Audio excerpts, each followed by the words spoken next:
Settings in Fortnite are what determine how slow or fast your game will run, and they'll make the game a lot easier. Today's video will show you the best settings you can run for optimum performance and getting as many frames per second as possible. In the video tab of the settings menu, you'll want to have full screen on to get as many frames as possible. The resolution should be whatever your monitor's regular resolution is. Mine is 1920 by 1080, which is pretty regular, but you may also play on stretched res, which is a whole different thing entirely. I have VSync turned off and my frame rate is unlimited so that I can get as many frames as my PC will let me.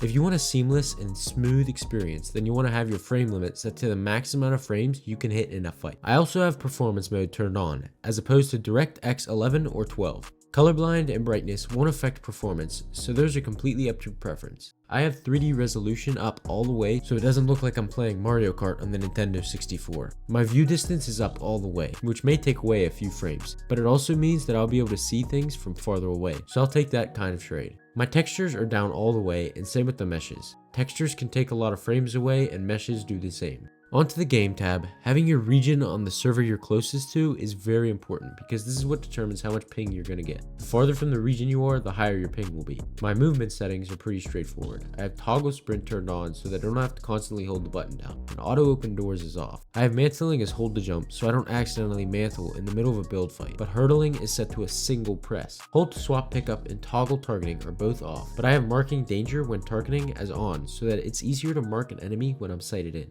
Auto pickup weapons is off so that I don't pick up random weapons when I first drop into the map. These are my preferred item slots. Of course, make yours to how you like them, but I find these to work the best. I also have consumables moved to the right automatically, but this was a lot more useful before they added preferred item slots. Building settings are really important. I have reset building choice and disable pre-edit options set to off. They aren't useful for keyboard and mouse, so I don't touch them. Of course, turbo building is set to on. Auto confirm edits is set to both, which means that when I let go of the left button on my mouse, the edit completes, rather than me clicking my edit button again. It also does the same for resetting my edits. The rest of the settings aren't useful, but at the very bottom of this page are two settings for energy saving. Usually these are both turned on, but turning them off can drastically increase performance. In the game UI tab, there aren't many settings I changed, but I do have damage numbers set to cumulative so that I can see the total amount of damage I've done to the player I'm in a fight with. I have my HUD scale set to 75% so that I can see more of my screen rather than my guns being in the way. Moving to the mouse and keyboard tab, my sensitivity for both the X and Y axis is set to 15%. This is one of the biggest parts of the game, so make sure your sensitivity fits you. Down a little bit is the setting Use Custom Diagonals. I have this turned on.